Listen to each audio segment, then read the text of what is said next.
Baik, kali ini kita bahas kembali ya penelitian terkait dinamika upwelling atau taikan massa air di Samudra Hindia bahagian timur laut ya, di mana perairan Aceh berlokasi. Jadi ini adalah evolusi bulanan dari angin di Samudra Hindia bahagian timur laut ya. Jadi kalau kita perhatikan di sini ya, dua data ya. Jadi tadi ada data Buoy Rama ya. Jadi data Buoy Rama ini juga record atau merekam atau mengukur data angin baik magnitudonya dan juga arahnya. Kemudian ada data spektrometer yang saya gunakan. Ya, jadi kalau kita bandingkan ya, itu konsisten ya antara Buoy Rama dan spektrometer yang saya peroleh dari satelit. Di spektrometer ini satelit ya. Jadi produk satelit kemudian saya bandingkan dengan data lapangan yang terekam dari sensor yang terpasang di buoy. Ya. Jadi ini pada koordinat 4 derajat lintang utara dan 90 derajat bujur timur. Ya, jadi kalau kita bandingkan konsisten ya antara warna merah dan biru. Merah adalah buoy, biru adalah produk satelit yang saya gunakan untuk atmospheric forcing ya. Jadi ini konsisten ya. Dan di sini dari tahun 2010 hingga 2016 ya, itu angin berbalik arah sebesar 180 derajat setiap 6 bulan. Jadi kita bisa perhatikan di sini pada periode November ya hingga Februari ya, angin bertiup menuju ini ya NE atau angin bertiup menuju barat daya dari timur laut ya pada periode DJF atau Desember Januari Februari, di mana di Aceh mengalami musim timur. Sementara pada periode Juni Juli Agustus JJA ya atau musim barat, angin bertiup menuju ke timur laut dari barat daya ya. Nah, itu di musim barat angin bertiup menuju timur laut, pada musim timur angin bertiup menuju ke barat daya. Jadi kalau kita perhatikan di sini ya arah angin itu berbalik ya sebesar kurang lebih 180 derajat untuk setiap 6 bulannya. Inilah mengapa kita didominasi atau sangat dipengaruhi oleh sirkulasi monsunal ya lewat angin muson. Jadi angin yang berbalik arah 180 derajat untuk setiap 6 bulan ya, itu kita namakan dengan angin muson. Ya, jadi ini sirkulasi monsunal. Ya, jadi kontras untuk setiap 2 musim. Ya, jadi musim timur, musim barat, ya arah anginnya kontras. Ya, timur menuju ke barat daya, musim barat menuju ke timur laut. Jadi arah anginnya kontras, berbalik arah ya. Sebesar kurang lebih 180 derajat untuk setiap musim. Nah, ini perbandingan ya antara produk satelit dengan data yang terukur di lapangan ya. Dari tahun 2010 hingga 2016. Jadi setiap tahun angin mengalami pembalikan arah ya 2 kali ya, per 6 bulan.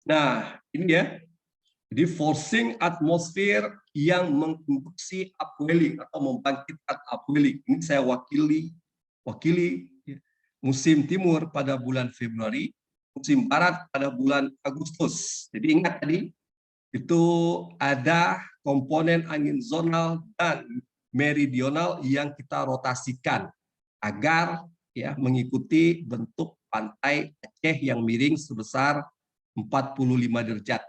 Ya. Jadi kalau aktualnya yang berwarna hitam, sketsa yang telah kita rotasikan ya, dengan rumusan tertentu itu yang berwarna merah mengikuti garis pantai Aceh yang miring 45 derajat.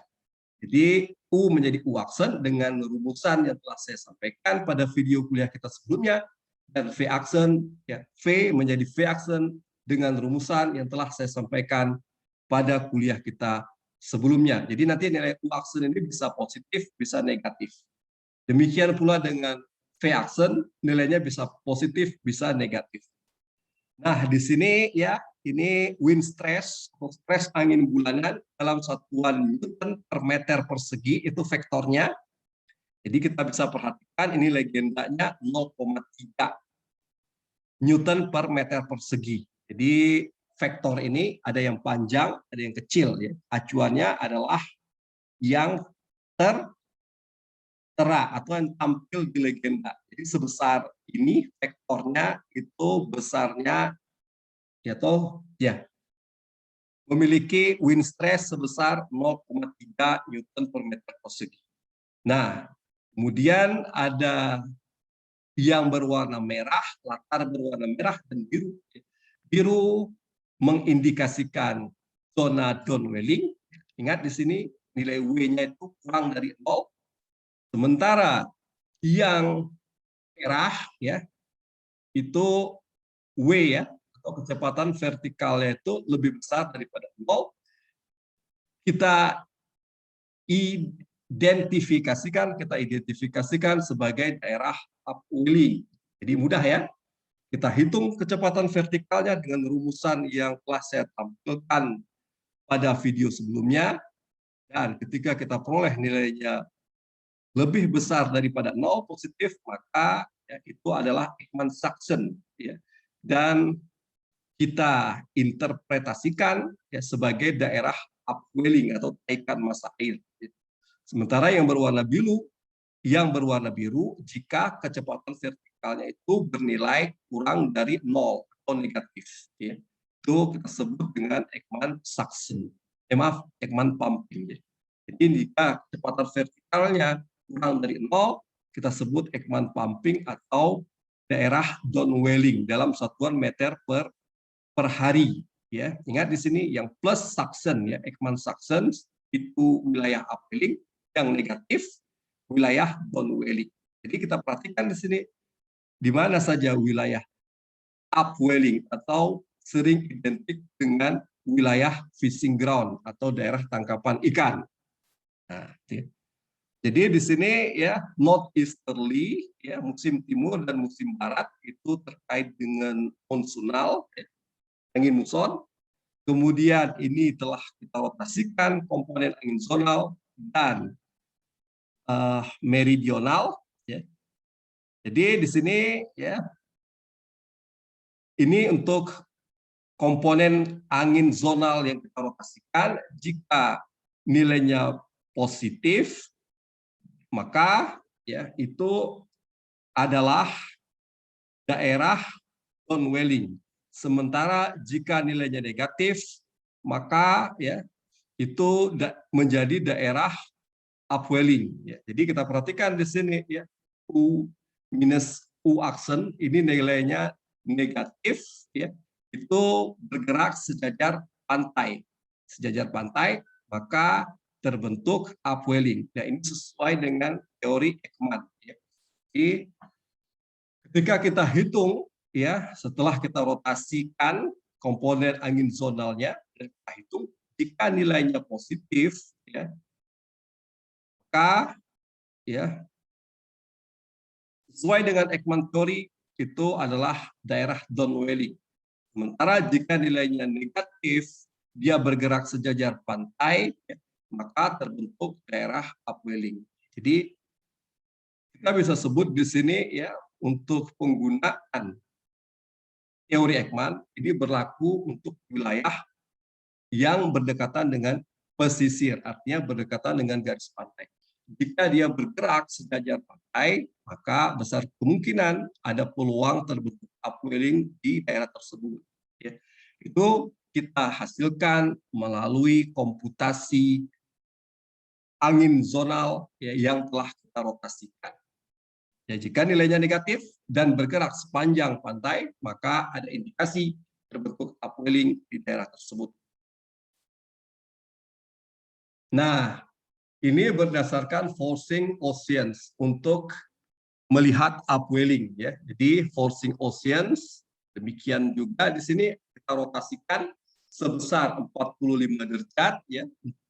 U aktual menjadi U aksen, V aktual menjadi V aksen mengikuti garis pantai Aceh yang miring sebesar 45 derajat.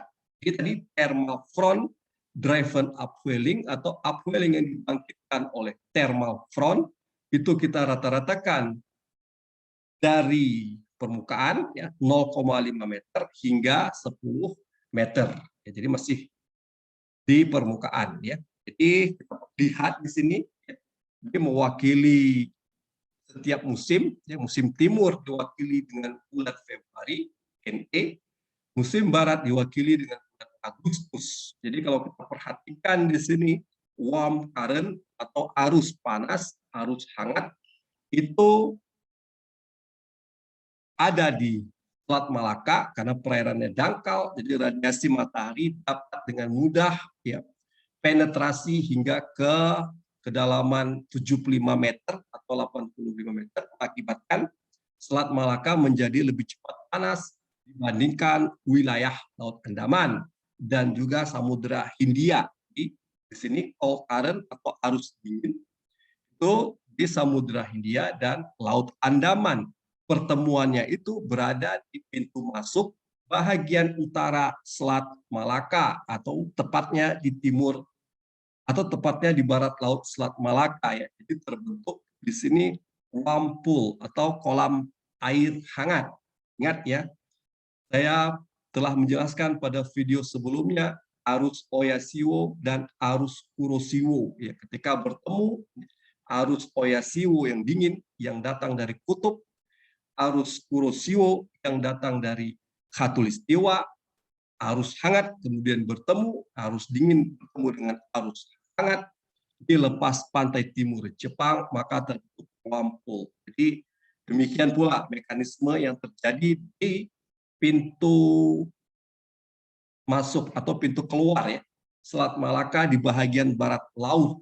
Ya, jadi wilayah di utara Aceh, jadi pesisir utara Aceh itu ada indikasi ya terbentuk upwelling di sana karena pertemuan antara arus hangat yang datang dari Selat Malaka dengan arus dingin yang datang dari Samudra Hindia dan juga Laut Andaman. Jadi kalau kita perhatikan di sini juga terbentuk sistem konvergensi ya, konvergensi siklonik ya, terutama di bahagian utara ya, bahagian utara perairan Aceh ya, jadi yang berwarna biru dan siklonik itu ditunjukkan dengan warna merah ya. Jadi di sini siklonik ya nilainya itu lebih besar daripada 0, maka kita identifikasi daerah siklonik yang berwarna merah itu dengan daerah upwelling. Sementara yang berwarna biru ya itu adalah daerah downwelling. Jadi wilayah upwelling di mana? Jadi wilayah upwelling itu berada di pintu keluar Selat Malaka ya di bahagian barat laut hingga di bahagian barat laut pesisir Aceh ya, di cukup luas ya. Jadi sesuai ya dengan keberadaan warm pool di sana atau kolam air hangat di sana akibat pertemuan arus hangat yang datang dari Selat Malaka dengan arus dingin yang datang dari Samudra Hindia dan juga Laut Andaman. Jadi Samudra Hindia, Laut Andaman ketemu dengan arus hangat yang datang dari Selat Malaka, maka berpeluang untuk terbentuk upwelling. Kita lihat dengan warna merah ya dari parameter vortisitas. Jadi kita hitung vortisitasnya. Jadi jika nilainya lebih besar daripada 0, maka kita gambar dengan warna merah dan itulah ya kita bentuk atau kita tunjukkan ya sebagai daerah upwelling. Ya. Sebaliknya yang berwarna biru jika vortisitasnya bernilai negatif. Ya. Nah, di sini ya sistem konvergensinya dari siklonik yang berwarna merah itu identik dengan upwelling. Maka di sini kita perhatikan upwelling itu terbentuk ya pada 6 derajat lintang utara dan juga 95 derajat bujur timur. Jadi di sepanjang pesisir utara perairan Aceh, pesisir utara dan juga timur perairan Aceh yang berwarna merah. Ya.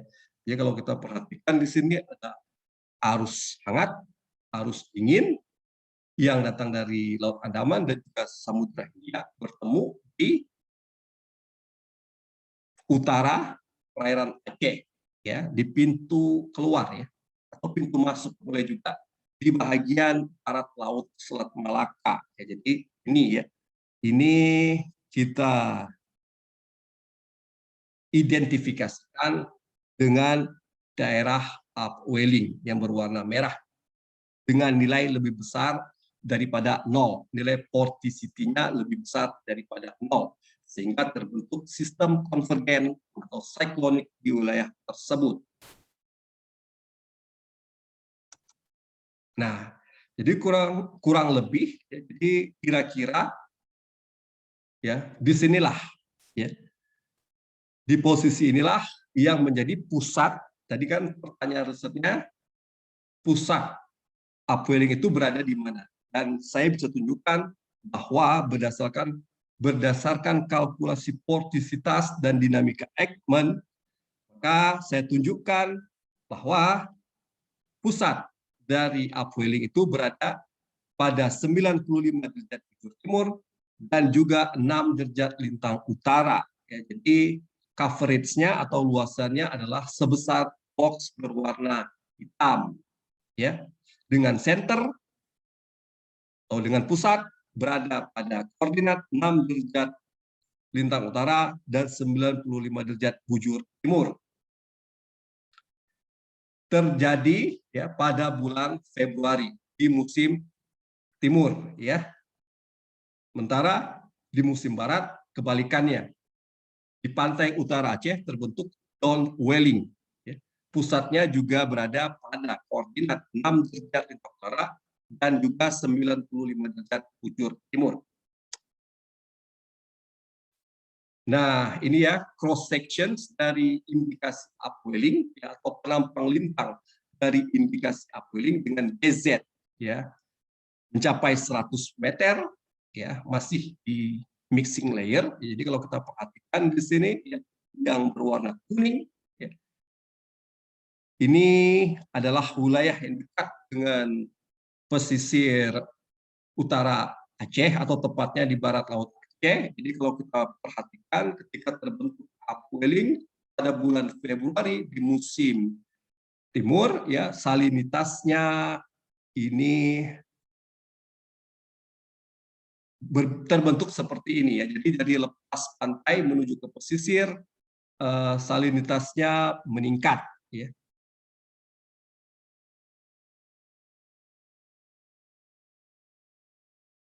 Oh maaf, ini suhu ya, temperatur, suhu. Jadi dari lepas pantai menuju ke pesisir ya, dari lepas pantai menuju ke pesisir upwelling ya, terbentuk upwelling terlihat dari suhu ya yang meningkat ya. Suhu yang meningkat. Ingat Ketika terjadi upwelling, tadi terbentuk kolam air hangat. Akibatnya suhu, ya, suhu menjadi lebih hangat di permukaan, ya. Dan di sini kita perhatikan, ya, terjadi kenaikan suhu, ya, ketika mendekati pesisir. Sebaliknya pada bulan Agustus di musim barat, ya, ketika wilayah di pesisir barat laut Aceh mengalami downwelling, kita perhatikan dari lepas pantai menuju ke pesisir mengalami penurunan suhu, ya. Sementara pada bulan Februari, ya, musim timur, di mana terbentuk upwelling, terjadi peningkatan suhu, ya, berangsur-angsur meningkat, ya, dari lepas pantai menuju ke pesisir. Itu dapat kita perhatikan dari penampang lintang, kontur penampang lintang suhu terhadap kedalaman. Jadi pada kedalaman 100 hingga ke permukaan 10 meter, itu dari lepas pantai menuju ke pesisir, suhu mengalami peningkatan. Sebaliknya, pada kondisi downwelling, suhu mengalami penurunan dari lepas pantai menuju ke pesisir. Demikian juga dengan salinitas, kalau tadi suhunya naik, salinitasnya berkurang. Ya. Ingat. Demikian juga dengan densitas. Densitas mengalami penurunan ketika terjadi upwelling pada bulan Februari yang mewakili musim timur. Nah, ini kita investigasi atau kita teliti, ya, evolusi forcing atmosfer yang membangkitkan upwelling. Ya, jadi ini adalah dari data anomali evolusi harian, ya, pada tahun 2013. Ya, jadi ini kita plot untuk setiap parameter. Jadi ada longshore wind, ya, yang telah kita rotasikan, cross-shore wind, ya, kemudian suhu udara, kemudian suhu muka laut, kemudian latent heat flux, ya, flux bahang laten, kemudian sensible heat flux, flux bahang sensibel, ya. Jadi kita perhatikan di sini yang cukup menggambarkan kondisi upwelling, ya, terkait dengan onset dan termination-nya, terkait dengan sinyal atau kapan datangnya musim upwelling, itu terlihat dari komponen angin zonal sepanjang pantai, ya, longshore wind yang telah kita rotasikan dalam satuan meter per detik. Jadi di sini, ya, kapan upwelling tersebut tiba, ya. Jadi kapan upwelling tersebut tiba, ya, itu pada bulan Oktober hingga Maret, ya. Jadi ini strong signal atau signal upwelling itu terlihat atau mulai tampak dari pertengahan bulan Oktober hingga Maret. Sementara termination-nya itu pada periode memasuki musim barat, ya, dari April hingga ke September. Di April September itu bukan musim upwelling, sementara musim upwellingnya itu jatuh pada pertengahan Oktober hingga Maret. Jadi strong signal, ya, diidentifikasikan atau diindikasikan dengan sinyal upwelling yang kuat. Jadi yang berwarna biru, ya, di mana kita peroleh longshore wind itu bernilai negatif, ya, yang berwarna biru. Ini. Jadi tadi longshore wind-nya, ya, setelah kita rotasikan U aksen, V aksen, ya, kita peroleh minus U aksen, ya, minus U aksen. Jadi pada musim timur, ya, itu mulai terbentuk dari pertengahan bulan Oktober hingga Maret. Ya, jadi itu musim upwelling. Sementara ini kalau kita perhatikan, ya, suhu muka laut juga, yaitu moderate, ya. Suhu muka laut pada periode upwelling di bulan Februari, ya, Januari Februari itu moderate suhunya. Itu yang konsisten dengan Whirlpool atau kolam air hangat ya. Demikian juga suhu udaranya moderat ya. Sementara heat flux-nya itu weak signal ya, atau sinyalnya itu lemah ya. Jadi tidak terlalu terlihat dengan menggunakan parameter flux Bahang atau heat flux. Namun untuk untuk menyelidiki atau menginvestigasi upwelling, di sini kita gunakan ya komponen angin zonal yang telah kita rotasikan, dan bernilai negatif, maka itu kita indikasikan dengan angin yang bergerak sejajar pantai. Ya, jadi ini terlihat jelas ya, strong signal ya, yang terbentuk dari pertengahan Oktober hingga Maret, dan itulah periode atau musim upwelling di perairan Aceh.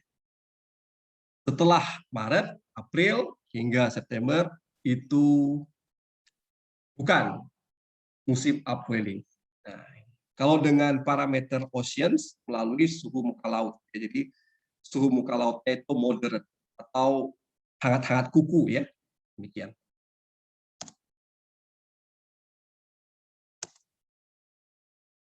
Nah, ini juga pada musim upwelling ya, ini muka lautnya itu minus ya, muka lautnya minus. Kemudian untuk kecepatan arus, ini arus ya bukan angin, tegak lurus pantai itu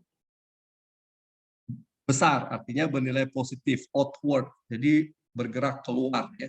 Jadi di sini upwelling itu bisa dilihat dari sea surface height atau tinggi muka laut ya, ini yang konsisten dengan periode strong signal yang ditunjukkan dari pertengahan Oktober hingga Maret ya. Dan juga di sini bisa terlihat dari mixed layer depth-nya juga ya. Mixed layer depth-nya juga bisa digunakan untuk mengamati upwelling, sinyal upwelling ya. Di SSH dan mixed layer depth-nya itu menurun ya pada saat terjadi upwelling. Sementara temperatur dan salinitas itu moderate atau sedang saja. Sementara untuk komponen angin, komponen kecepatan arus meridional ya, itu bernilai positif, artinya bergerak keluar atau bergerak menuju ke lepas pantai.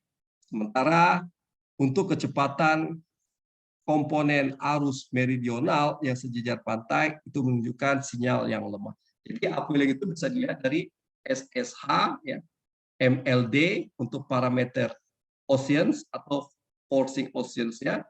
Jadi pada saat terbentuk upwelling, SSH dan MLD ya, itu turun ya, atau nilainya negatif. Sementara temperatur dan salinitas itu sedang ya, sedang saja. Ini salinitas sedang ya pada periode terbentuk upwelling dari Oktober hingga Maret ya. Sementara untuk komponen kecepatan arus meridional ya bisa dilihat dari komponen kecepatan arus yang tegak lurus pantai ya. Jadi kalau kecepatan angin tadi yang sejajar pantai, kalau kecepatan arus yang tegak lurus pantai, artinya ada pergerakan massa air laut menuju ke lepas pantai atau outward.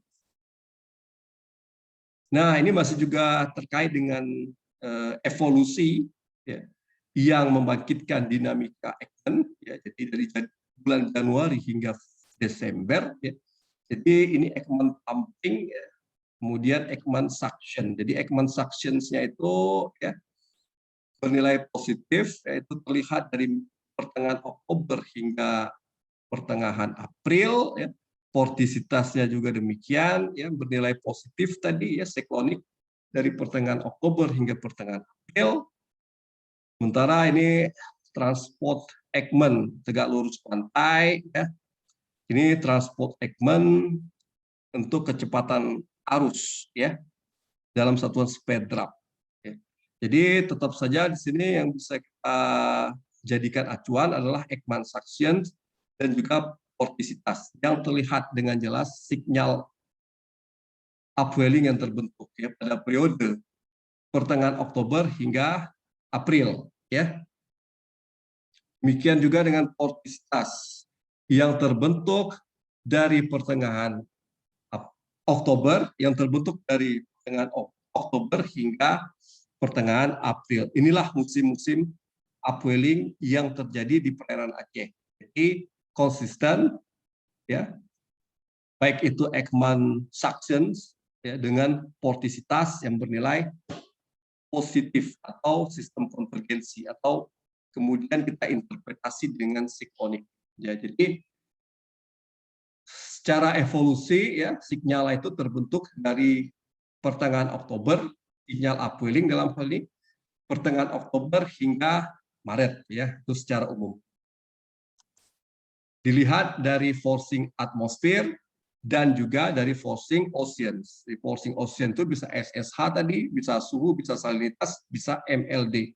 Forcing atmosfer ya dari komponen kecepatan angin zonal yang telah kita rotasikan yang bergerak sejajar pantai. Jadi ini ya termination-nya setelah bulan Maret. Sementara musim upwelling itu terjadi pada periode pertengahan Oktober hingga Maret. Nah, ini menggunakan data ya komponen angin zonal sepanjang pantai yang telah kita rotasikan dengan satuan meter per detik. Dan juga bisa kita amati dari data klorofil A ya, dari data klorofil A ya. Itu juga bisa kita amati ya.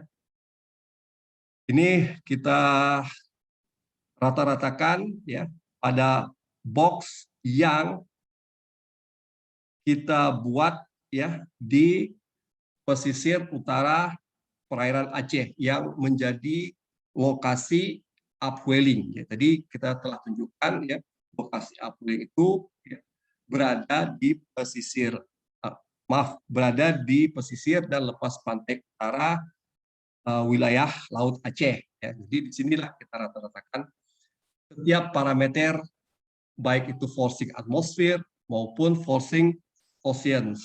Ya, jadi ini kita rata-ratakan di box ini.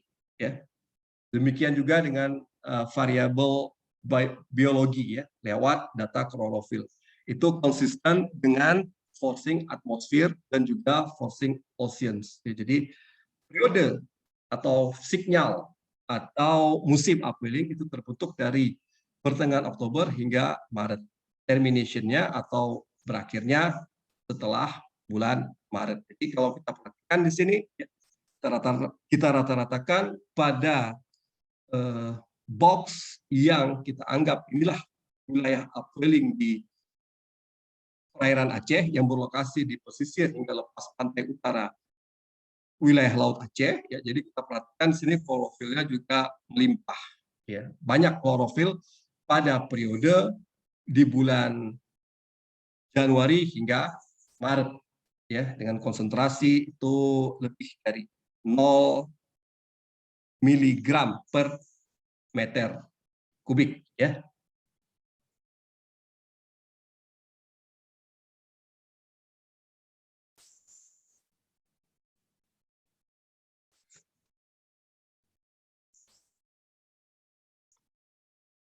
Nah, kemudian kita bandingkan pula dengan data Indian Oceans Tuna Commission ya. Jadi untuk ikan-ikan komersial ya seperti ikan tuna ya, ikan tuna sirip kuning, kemudian black marlin ya, blue, kemudian ikan tuna striped ya, big eye, ikan tuna mata besar ya. Kita perhatikan di sini ya pada musim timur yang diwakili pada bulan Februari ya, itu memiliki kelimpahan ya, ikan tuna yang cukup besar ya nilainya ya, atau produksi hasil tangkapan ikan tuna pada bulan Februari mewakili musim timur itu lebih besar dibandingkan dengan hasil tangkapan tuna ya dan ikan-ikan komersial lainnya pada bulan Agustus mewakili musim barat. Jadi ini menggunakan alat tangkap online. Ya. Ini data dari Indian Ocean Tuna Commission. Jadi ini implikasinya terhadap tangkapan ikan. Ya, jadi ini pas di lokasi upwelling yang berada di pesisir utara hingga lepas pantai utara wilayah Laut Aceh. Jadi di situ banyak ditemukan atau hasil tangkapan ikan tuna di situ dengan jumlah yang cukup besar, ya. Kita bisa perhatikan nilainya ini cukup besar, ya, mencapai 800 ton, ya, pada bulan Februari di tahun 2013. Dibandingkan dengan bulan Agustus mewakili musim barat. Jadi tangkapan tuna itu besar pada bulan Februari, ya. Jadi ini konsisten dengan zonasi dan sinyal upwelling yang terbentuk pada pertengahan Oktober hingga Maret. Jadi hasil tangkapan pada bulan Februari menunjukkan jumlah tangkapan ikan yang besar, ya, di lokasi yang kita anggap sebagai lokasi upwelling. Jadi ini ada investor dari Jepang yang ingin masuk ke perairan Aceh untuk membudidayakan ikan tuna. Di mana lokasinya? Lokasinya itu berada di pesisir utara hingga lepas pantai Aceh yang sesuai atau yang konsisten dengan hasil penelitian kita. Jadi mereka ingin membiarkan atau membudidayakan ikan tuna di wilayah yang telah kita teliti sebagai wilayah bentuknya upwelling atau ikan masa air. Jadi ini ya, Presiden IFIS Yukio Seo berdasarkan hasil kajian perusahaannya, perairan Laut Aceh sangat mendukung, terutama di bagian utara dari perairan Laut Aceh sangat mendukung untuk mengembangbiakkan ikan tuna sirip kuning. Nah, ini sesuai dengan hasil penelitian yang saya peroleh bahwa wilayah di pesisir utara hingga lepas pantai utara wilayah Laut Aceh itu cocok dengan hasil tangkapan ikan tuna yang diperoleh dari data Indian Ocean Tuna Commission dengan jumlah tonase yang cukup besar untuk hasil tangkapan ikan tuna pada bulan Februari di musim timur dibandingkan dengan musim barat pada bulan Agustus. Demikian juga dengan data-data hasil tangkapan ikan-ikan komersial yang saya peroleh dari Dinas Kelautan dan Perikanan menggunakan alat tangkap Pursein. Ya, jadi ini data dari Lampulo, ya, pendaratan ikan. Jadi ikan komersial seperti tuna, skipjack, ya, tongkol, ya, marlin dan mackerel itu menunjukkan hasil tangkapan yang besar pada musim timur, ya. Pada periode Oktober hingga Maret, ya. Nah, di sini kesimpulannya menjadi tugas Anda, ya.